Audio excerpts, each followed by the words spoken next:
안녕하세요. 미스터리 서국입니다. 2002년 어느 무더운 밤, 필리핀에서 충격적인 형사사건이 발생했습니다.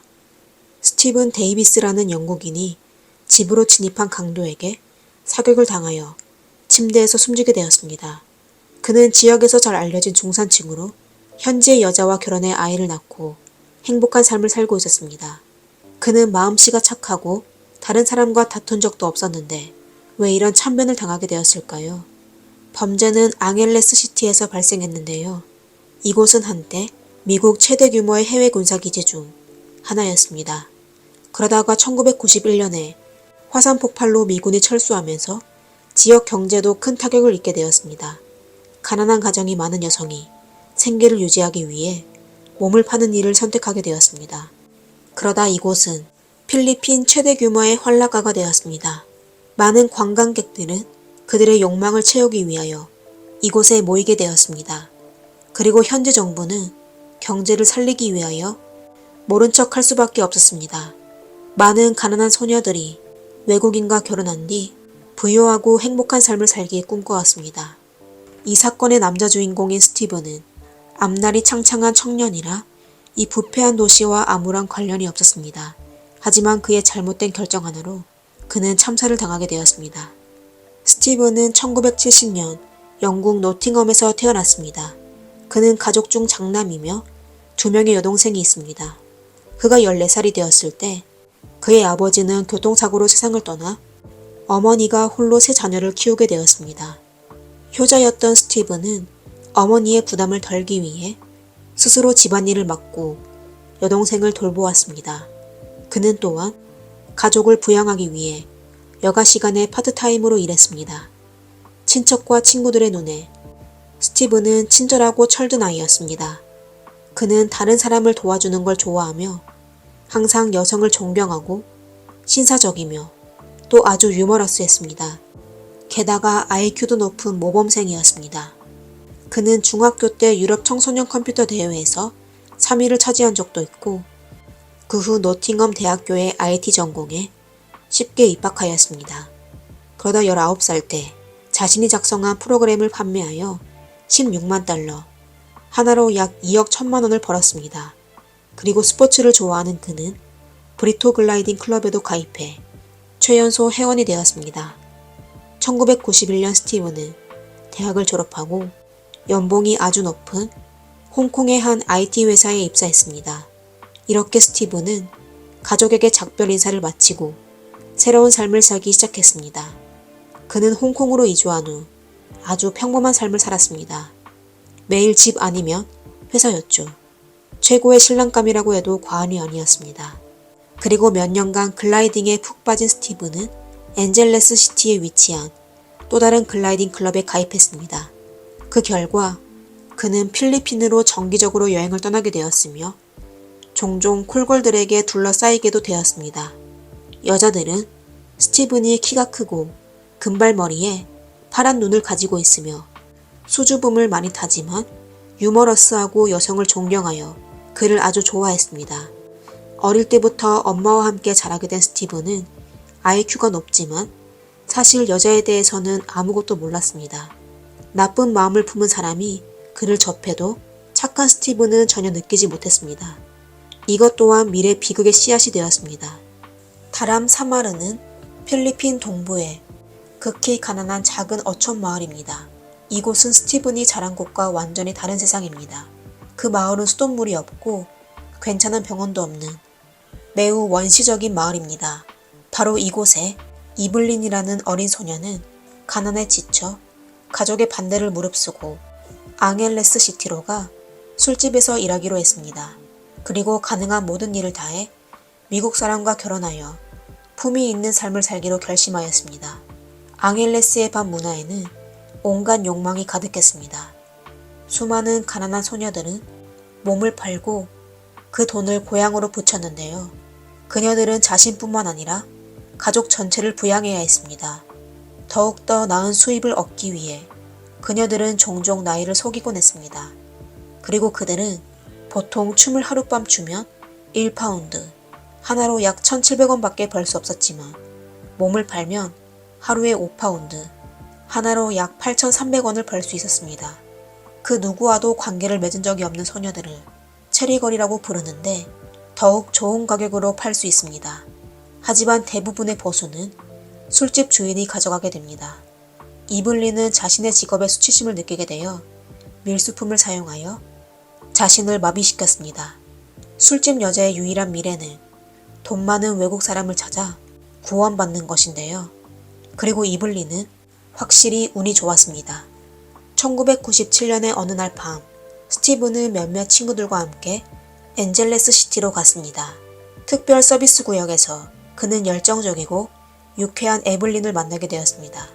그녀는 활발하고 이야기하는 걸 좋아하며 손님의 생각을 잘 알아냈습니다. 내성적이고 수줍음이 많은 스티븐은 바로 이블린에게 호감을 느꼈습니다.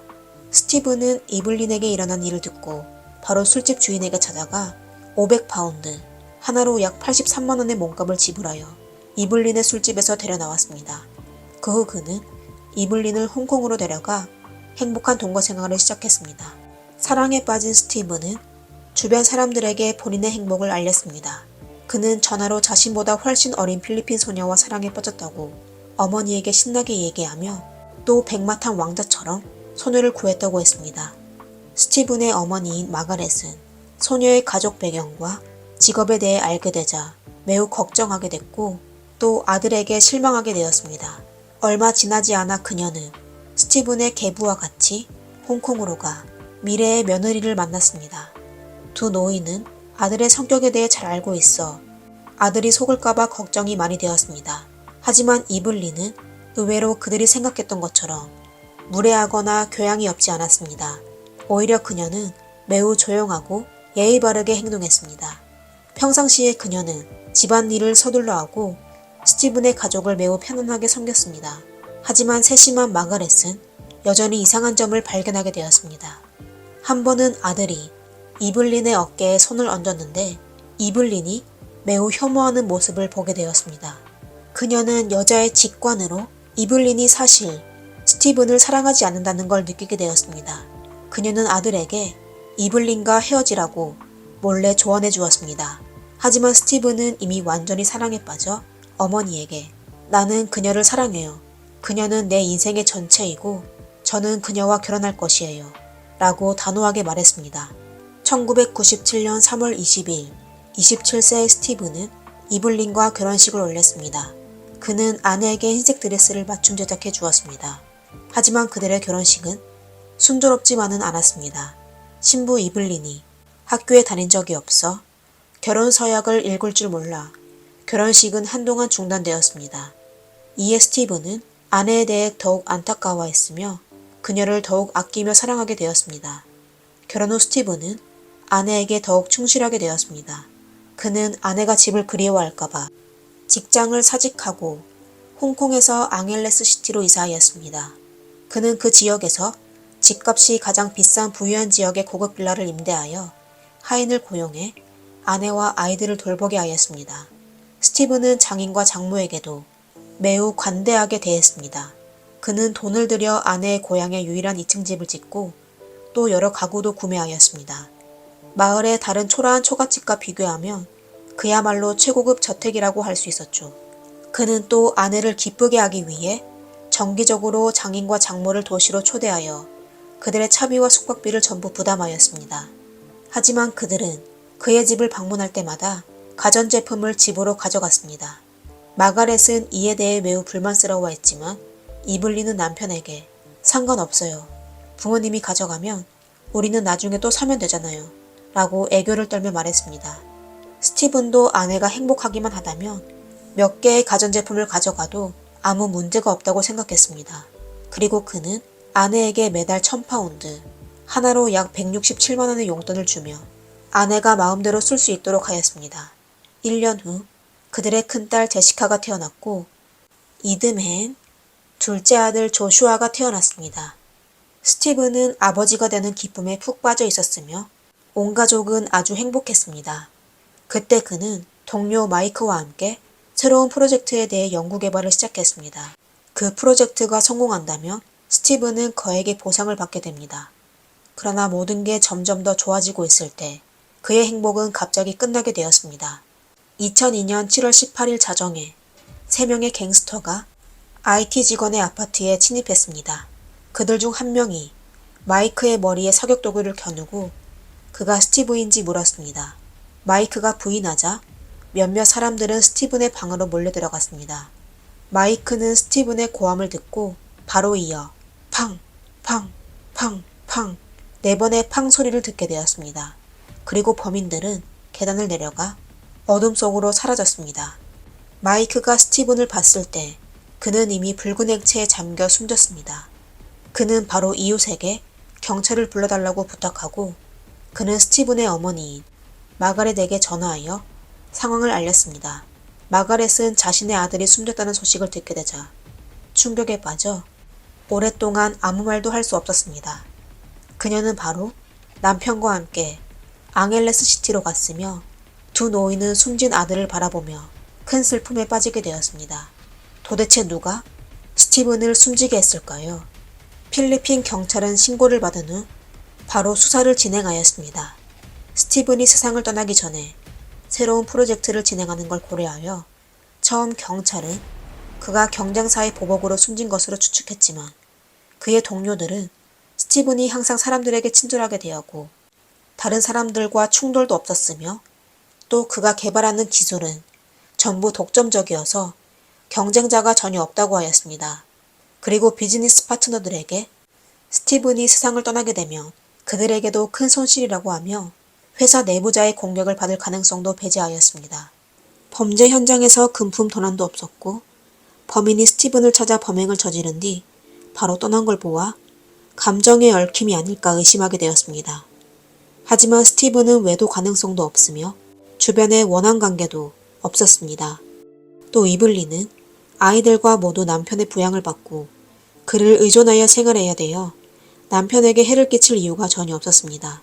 유력한 단서를 얻지 못한 필리핀 경찰은 스티븐의 사건을 보류했습니다. 그리고 경찰의 결정에 마가렛은 전혀 용납할 수 없었습니다. 아들의 억울함을 밝히기 위하여 마가렛은 스스로 범인을 찾기로 했습니다. 그녀는 온 재산이 고갈되더라도 아들의 사건을 알아낼 것이라고 다짐했습니다.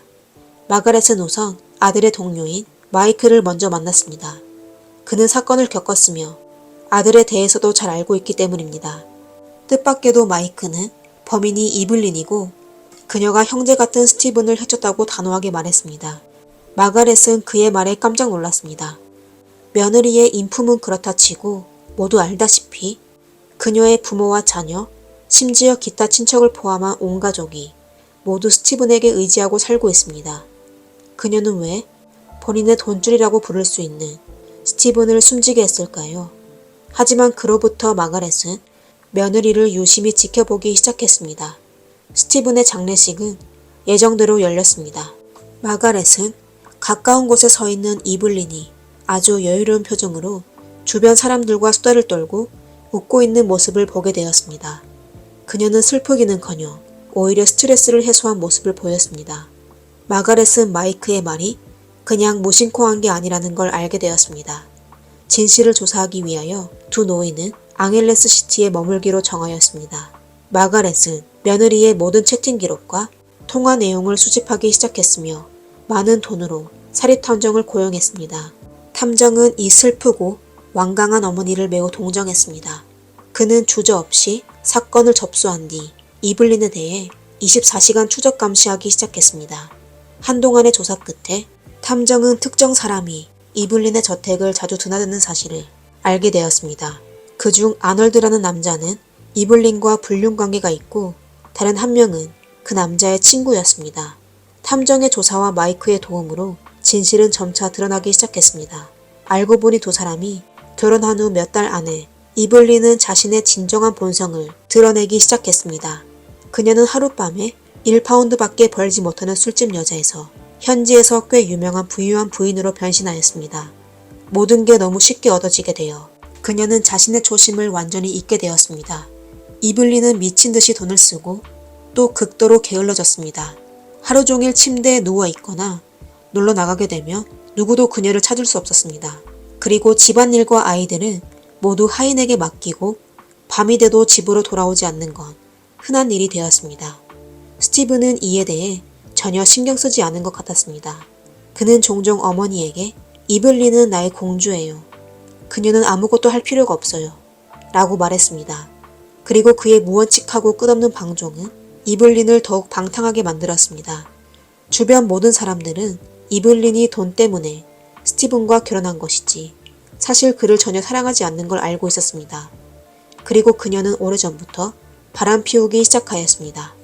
이블린은 종종 행복한 얼굴로 구석에 숨어 내연남에게 메시지를 보냈는데요. 남편을 보는 순간 바로 표정을 바꾸어 화를 내곤 했습니다.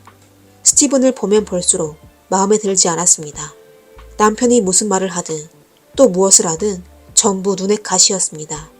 이에 스티븐은 가혹한 운명이 아내에게 너무 많은 짐을 지었다고 생각하며 그녀에게 더욱 잘해주고 싶어 했습니다.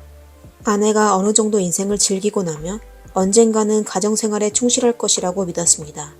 하지만 불행하게도 스티븐의 생각은 너무 순진했습니다. 얼마 안 돼 그는 집에 보관해둔 거액의 현금이 없어진 걸 발견하게 되었습니다. 처음 그는 아내를 의심하고 싶지 않았는데요. 어느 날 직접 딸을 유치원으로 보낼 때 선생님과 아이들이 딸을 전혀 모른다는 충격적인 사실을 알게 되었습니다. 알고 보니 이블린은 딸을 유치원으로 보내지 않았습니다. 등록비를 받게 되자 그녀는 그 돈을 전부 써버렸습니다. 심지어 결혼 반지도 돈을 받고 팔았습니다. 그녀의 돈에 대한 욕망은 영원히 채울 수 없는 무덤과 같았습니다. 아이들은 스티븐이 마지막으로 지키고 싶은 선이었습니다. 그는 아이들이 걱정되어서 일을 할 때 집중하지 못하고 결국 실수를 하게 되었습니다. 아름다운 환상은 마침내 거품처럼 사라지게 되었습니다. 하지만 그런데도 스티븐은 아내에게 상처를 주고 싶지 않았습니다. 그는 아내가 언젠가는 다시 가정으로 돌아오기를 기대하였습니다. 한편 이블린의 가족도 그녀의 변화를 알게 되었습니다. 그녀는 화려하게 차려입었을 뿐만 아니라 오직 돈만 생각했으며 고향의 가난한 친척들을 무시하기 시작했습니다. 이블린의 여동생 진아는 언니의 아이들을 돌보기 위하여 언니의 집으로 들어가 보모 일을 하게 되었습니다.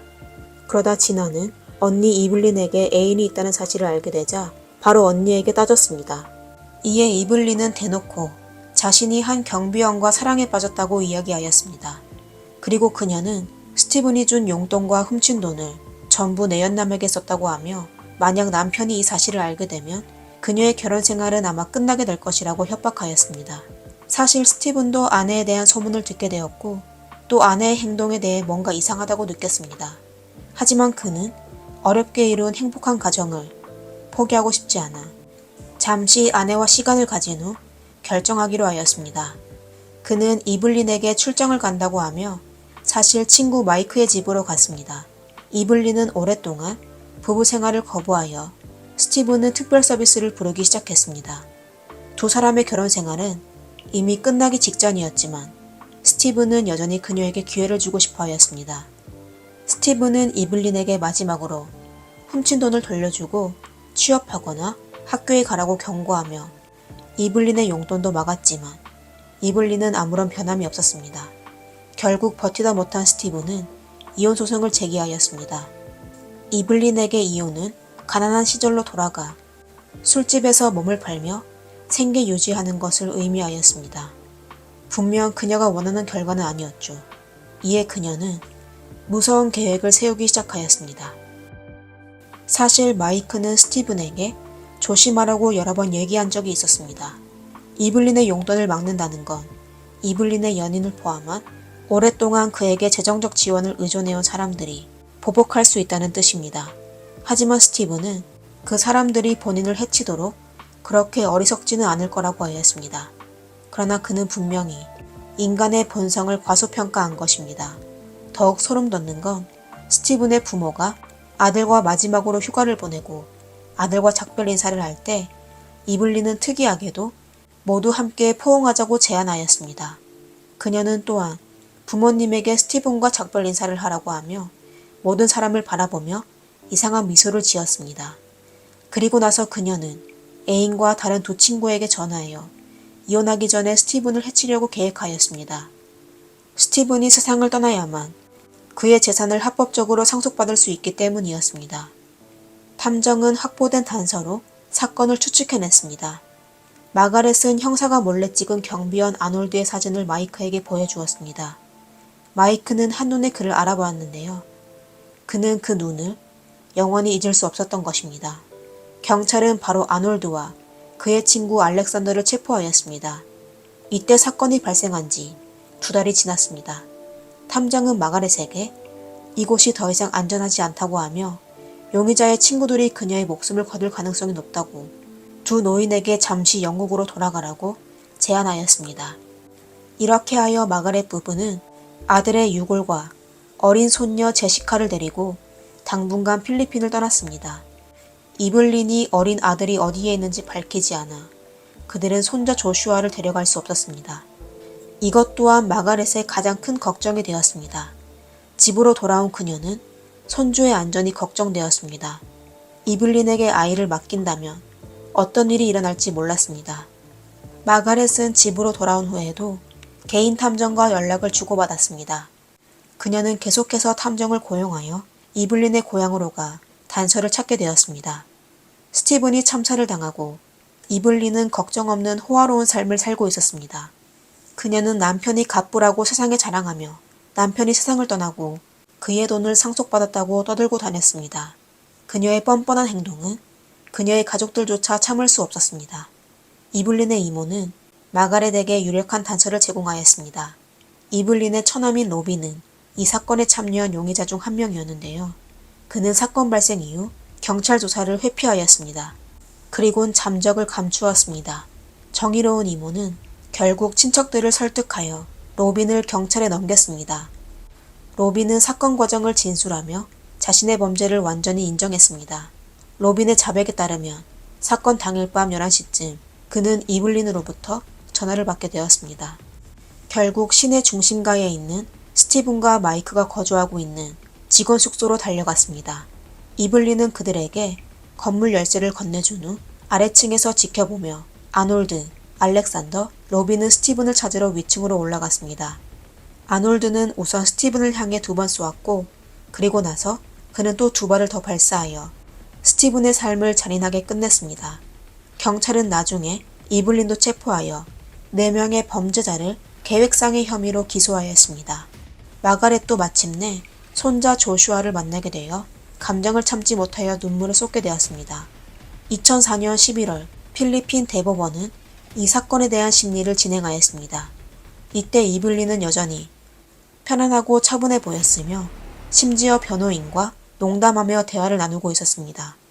그녀는 모든 혐의를 부인하고 사건 당일 밤에 집에서 자고 있었으며 스티븐의 참변에 대해 전혀 몰랐다고 하였습니다. 하지만 그녀의 이웃은 바로 그녀가 거짓 증언을 했다는 걸 밝혔습니다. 이웃은 이블린이 새벽에서야 집으로 돌아오는 걸 목격했다고 하였습니다. 이번 재판에서는 총 14명의 증인이 법정에 서게 되어 이블린의 유죄를 증명하였습니다. 그리고 그녀를 위하여 증언해주는 사람은 단 한 명도 없었습니다. 이블린이 수감되어 있는 동안 그녀의 아버지만이 그녀를 방문했습니다. 그녀의 가족들은 그녀를 아주 부끄러워했습니다. 결국 판사는 타인을 해친 아놀드와 그의 공범 알렉산더에게 징역 30년을 선고했습니다. 로비는 단지 추종자일 뿐이고 또 자수를 했고 사실을 증언하여 무죄를 선고받았습니다. 그리고 사건의 주동자인 이블린은 가장 무거운 형벌을 받았습니다. 그녀는 고의적 상해 혐의로 유죄 판결을 받고 가석방 없는 징역 40년을 선고받았습니다. 재판이 끝난 후 사람들은 자리에서 일어나 떠나기 시작하였는데 이블린만이 현실을 받아들이지 못한 채 의자에 멍하니 앉아 있었습니다. 어쩌면 그녀는 누군가를 직접 해치지 않으면 처벌받지 않을 거라고 생각 중이었을 것입니다. 일부 현지인들은 피해자 스티븐이 백인이고 또 영국 사람이라 필리핀 사법부가 사건을 빨리 처리한다고 하였습니다. 아마 필리핀 범죄율이 높지만 해결된 사건은 별로 없었기 때문이었습니다. 이것 또한 이블린이 아무렇지 않게 범행을 저지른 이유일지도 모릅니다. 판결이 나온 후 마가렛은 마지막으로 요구를 했었는데요. 그녀는 며느리의 참회와 사과를 직접 듣고 싶어 했습니다. 중년의 남편을 잃고 노년의 아들을 잃은 이 노인은 인간의 본성과 고통을 아주 많이 봐왔지만 자신의 순진하고 착한 아들이 한 여자의 인생을 구해주고도 왜 그녀 때문에 숨지게 되었는지 이해할 수 없었습니다. 처음 이블린은 아주 냉랭했지만 이내 미친 듯이 울기 시작했습니다. 그녀는 마가렛에게 스티브는 제가 만난 최고의 남자예요. 저는 그 사람을 해치지 않았어요. 저는 아무것도 몰라요. 라고 말하였습니다. 시어머니는 며느리의 얼굴을 두 손으로 들고 난 널 사랑했고 스티븐도 너를 사랑했어. 그리고 아이들도 당신을 사랑했어. 근데 네가 무슨 일을 했는지 봐봐. 라고 속상해하며 말하였습니다. 하지만 이블린은 회개하기는커녕 엉뚱한 말만 하고 상황 파악을 하지 못했습니다. 마가렛이 며느리에게 준 마지막 선물은 가족 사진과 아이들의 그림이 담긴 사진 앨범과 편지였습니다. 그녀는 편지에서 당신이 내 아들을 데려갔으니 이제 나도 너의 아들을 데리고 갈게. 아마 어느 날에 아이들이 더 커서 먼 나라에서 너의 곁으로 가. 왜 그들의 아버지를 숨지게 했는지 묻게 될 거야. 나는 아이들과 함께 즐겁게 지낼 거고 넌 모두에게 잊힐 거야. 난 널 영원히 용서하지 않을 거야. 넌 더 이상 나의 며느리가 아니야. 라고 썼습니다. 이야기의 전반을 펼쳐보면 이블린은 가난한 어촌 마을에서 나와 더 나은 삶을 살기로 노력하여 결국 꿈을 이루었지만 그녀는 행복을 소중히 여기지 않았습니다. 본인만 생각해주는 스티브는 이블린의 삶에 왕자처럼 등장하였습니다. 하지만 스티브는 다른 사람의 삶을 구하지 못했을 뿐만 아니라 자신의 목숨까지 잃게 되었습니다. 출생과 성장 환경이 완전히 다른 두 세계의 사람이 모일 때 위험이 가득했습니다. 성과 악은 화해할 수 없으며 비극은 결코 피할 수가 없습니다. 다행히도 그녀의 자녀인 제시카와 조슈아는 조부모와 영국으로 돌아가 함께 살게 되었습니다. 두 아이의 건강한 성장만이 이 이야기에서 유일하게 위로가 되었습니다. 오늘의 이야기는 여기까지입니다. 영상을 재미있게 보셨다면 좋아요와 구독 부탁드리겠습니다. 감사합니다. 미스터리 수사국입니다.